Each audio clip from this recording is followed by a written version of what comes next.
اللي بيبص يمين وشمال وهو سايق هيعمل حادثة، بس اللي عينه على الطريق بيوصل. كلنا الحقيقة اتربينا في بيئة بتقارنك باللي حواليك.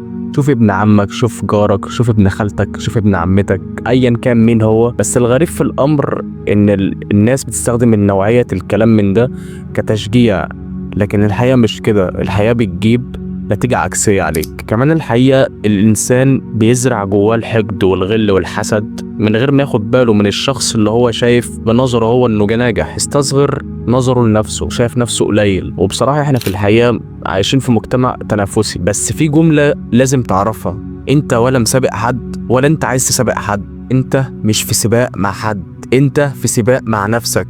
بص، احنا عايشين في عصر كله صور وفيديوهات الناس بتعرض فيه احسن ما عندها: اجسام مثالية، عربيات فخمة، سفر، سعادة، نجاح، شغل، فلوس. بس انت مش شايف الكواليس، مش شايف الاسترس ولا الديون ولا التعب ولا الليالي اللي قعدوا فيها يعيطوا. انت بس شايف الفلتر. دي حقيقة، انت شايف الفلتر، الزاوية الحلوة بس، اللحظة المظبوطة. لكن الحقيقة مش دايما كلها كويسة ومش دايما حلوة. المقارنات حقيقة بتقتل نفسك. انت كده بتقتل نفسك. لما تقعد تبص على غيرك وتحس انك متأخر، تبدأ تسأل نفسك: هو انا ليه مش زيه؟ انا فاشل؟ انا ماشي غلط؟ طب انا بتعب ليه مش شايف نتيجة؟ بس الحقيقة كل واحد فينا ليه توقيت مختلف. زي ما في ناس بتتجوز بدري، في ناس بتحقق حلمها متأخر.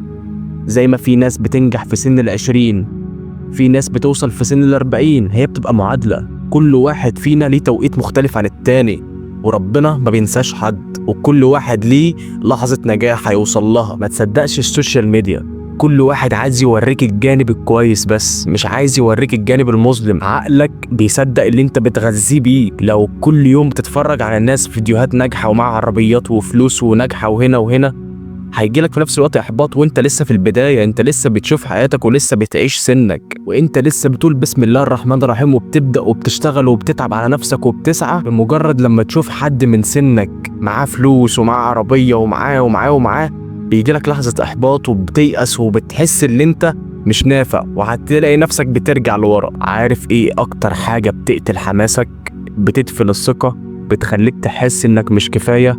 هي انك تفضل تبص على غيرك وتنسى تبص لنفسك، وتقارن نفسك وحياتك بحياة غيرك. والحقيقة المقارنة بتقتلك وانت مش واخد بالك. على سبيل المثال، الموضوع بيبدأ بدري جدا واحنا صغيرين. حد بيجيب مجموعة أعلى منك، الناس بتسقف له.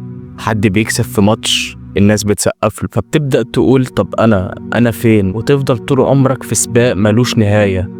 بس المشكلة إن السباق مش بتاعك أصلا. كل واحد ليه ظروفه، بيئته، تفكيره، المعركة بتاعته. تخيل إنك داخل سباق جري وكل واحد معاه حاجة مختلفة عن التاني. يعني واحد بيجري معهوش حاجة، والتاني معاه عجلة، والتالت ما عنده إصابة في رجله. فساعتها إزاي تقارن بقى؟ ده ظلم لنفسك قبل أي حد. زي ما قلت لك، كل واحد ليه بيئة مختلفة عن التاني وليه تفكير مختلف عن التاني. المقارنة بتسرق منك الثقة، بتخليك تكره نفسك، بتخليك تحس إنك فاشل حتى لو ناجح، بتخليك تبطل تحاول، بتخليك دايما تحت ضغط ومش حاسس بالرضا. لما تقارن بتنسى انت عايز ايه اصلا، تبدأ تقلد وتمشي في سكة مش بتاعتك، وتعيش حلم مش حلمك. تبص على اللي سافر فتقول لازم اسافر، تبص على اللي فتح مشروع ليه فتقول لازم افتح مشروع زيه. بس السؤال الحقيقي والسؤال هنا هو: انت عايز ده فعلا، ولا بس عايز اللي عنده نجاح مش سباق؟ النجاح رحلة، كل واحد ليه سكته، ليه توقيته، ليه طريقته. فاهم؟ اكيد الرسالة وصلت. اشوفكم في فيديو جديد. مع السلامة.